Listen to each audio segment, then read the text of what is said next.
देवाचं नाव घेऊ देत नाही घेऊ देत महाराज। हा म्हणा तुम्ही म्हणा बाबूजी विठ्ठल जी का नाम लो, तो म्हणते विठ्ठल जी, अरे उसका नाम क्या लेता बोले मेरे सामने, बोले हाँ किसको लेके गए, तो अभी तो कुनी दियो, घेतलं का नाम? अरे श्री राम जी का नाम लो, अरे लड़की की शादी थी, पूरा किराना लेके गया था, अभी तो खोबलो कोणी दिखायो, क्या नाम लेता उसका? नाही आलं नाव महाराज। देवाचं नाव येण्याकरता पुण्य पाहिजे, अनंत जन्माचे सुकृत बदरी त्याचे मुखी हरी पैठावय, आणि मरताना नाम येण्याकरता जीवनभर परमार्थ करावं लागते, जीवनभर वाणी करावं लागते, जीवनभर सत्संगती करावं लागते, किंवा मरताना हरिपाठ म्हणतोय।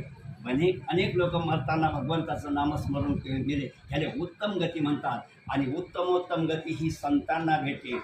कुणाला? मरणाआधी मरून गेले मज केले अमार, मरणाच्या आधी जाणव मरणावर विजय मिळवला, ते उत्तमोत्तम गती।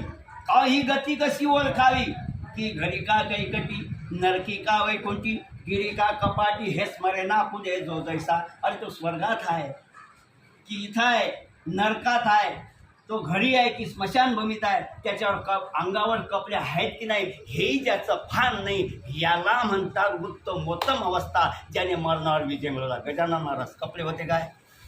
रामचंद्र बाबा कपडे होते काय? बरेच असे संत आहेत, त्याला अवलिया संत म्हणतात, म्हणजे ज्यांनी मरणावर विजय मिळवला आहे ते संत। अरे त्यांच्या संगतीत जरी आलं ते मुक्ता ते निर्धारिता, लाभे आपली मुक्तता, जैसी दीपे दिसे पाहता आपलीच वस्तू।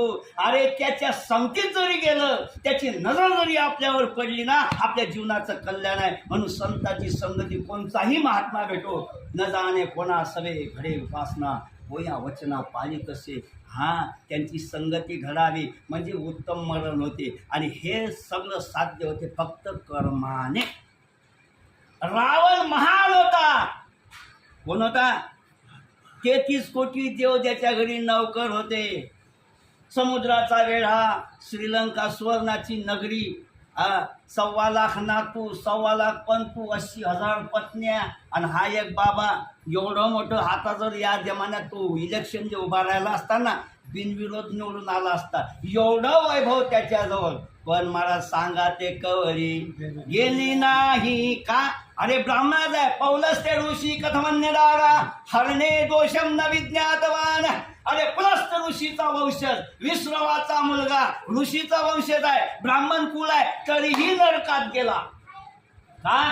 कर्म काय? अति लवल्यात रावण नष्ट हो, काम जागृत झाला आणि स्त्री सीतामाता पळून नेली, नरकात जावं लागलं। आणि तेच शबरी सामान्य कुलात जन्माला आलेली, भिल्ल जातीची, पण भाव शुद्ध होता। राम रघुनंदना आश्रमातया कधी रे येशील, आश्रमातया कधी रे येशील, राम रघुनंदना राम रघुनंदना। आले ना देव महाराज? अरे 500 मठ होते पंपा सरोवराच्या ठिकाणी, किती 5000 ऋषी तपश्चर्या करत होते, पण गेले शबरीच्या घरी। आणि हे आले मग नमस्तुभ्यम श्रीराम प्रभू नमस्तुभ्यम, त्याचा तो ताल ते असं। महाराज तुम्ही आमच्या मठात याल, आमच्या आश्रमात याल अशी आमची इच्छा होती, पण तुम्ही या शबरीच्या घरी आले म्हणे, तो तुमचा प्रश्न आहे, पण ही अपवित्र स्त्री आहे, ही उलटा आहे। भगवंत म्हणतात काय झालं? हो 2 महिन्यापूर्वी मी आंघोळीला जात असताना हिची सावली माझ्या अंगावर पडली, कारण सूर्य नेमकाच उगवला, आणि सूर्य उगवला की सावली लंबी पडते, ती सावली माझ्या अंगावर पडली, या अपवित्र स्त्रीची सावली माझ्या अंगावर पडली, आणि मी पंपवडा स्नान केल्याबरोबर पाणी अपवित्र झालं, पाणी गलिच्छ झालं, दुर्गंधी सुटली, त्यात किडे झाले, ही अपवित्र स्त्री आहे। मग श्रीरामचंद्र प्रभू म्हणतात तुमचं काय म्हणणं आहे? काय म्हणणं आहे तुमचं आता की अपवित्र आहे? तुमचं काय? नाही, आमचं असं म्हणणं आहे की तुमच्या चरण रजाने दगडाची स्त्री झाली, चिवत चिला भई नारी सुहाई, पाहत ते न काठ कठीणाई।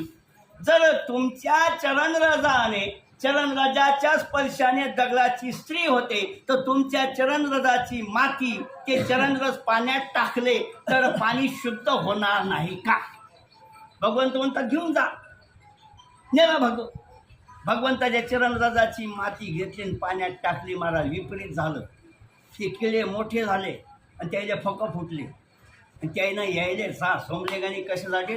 मुवासारखे. मुवाच्या माशा कशा जमल्या? हुजूर, भगवान, प्रभू प्रभू. ऍक्शन नाही, रिॲक्शन झाली. काय झालं? प्रभू हे बघा तो भाग सुजला आमचं. अरे त्या किड्याला म्हणे ताकद आली, काटे ऋतू लागले आम्हाला, डसले ते. भगवंत म्हणतात मी तुम्ही माती मागतली मी दिली, तुम्ही उपाय मागतला काय? उपाय विचारला काय? मग उपाय काय? उपाय असा आहे, शबरीच्या पायाची माती टाका. शबरीच्या पायाची. मोठमोठे ऋषी मुनी जिथं हजारो ऋषी तपश्चर्या करतात पंपा सरोवरच्या ठिकाणी, त्यांची माती ना, आणि त्या ऋषीला सांगितलं शबरीची माती टाका. शबरीला कळलं की आता आपली महती वाढणार आहे, आपला देव आपली किंमत वाढवून राहिला, आपली प्रसिद्धी करून राहिला. शबरी पळाली. हे धावले मागा, शबरी थांब, तुझ्या चरणराजाची माती घेऊ दे.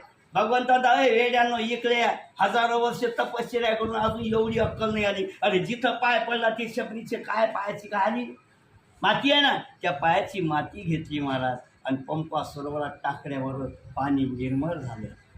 हा संतांच्या चरणराजाचा एवढे पावर आहे. कशानेच प्राप्त झालं? फक्त शबरीने वयाच्या 8व्या वर्षी घर सोडलं. कशासाठी? आपल्या लग्नामध्ये बकऱ्याचा जीव जाऊ नये म्हणून. आणि आली ते मातंग ऋषीच्या आश्रमामध्ये. सगळी जिकडे तिकडे सुंदर असं सगळा समाजन रांगोळी घातलेली आहे, फुलं अंथरलेली आहेत. कोणी केली सेवा? सगळे विद्यार्थी म्हणत, शिष्य म्हणत आम्ही तर आताच उठलो. कोणी केली? शबरी पुढे आली 8 वर्षाची. कोण तुम्ही? लक्षात ठेवा, मोठ्या माणसाचे शब्द मोठ्यासारखेच असावेत. ज्याला मोठं व्हायचं आहे त्यानं control your mind and language. बोलण्यावर कंट्रोल ठेवा, हसण्यावर आचरणावर कंट्रोल ठेवा. एवढा मोठा हजारो वर्षाचं तपश्चर्या करणारा मातंग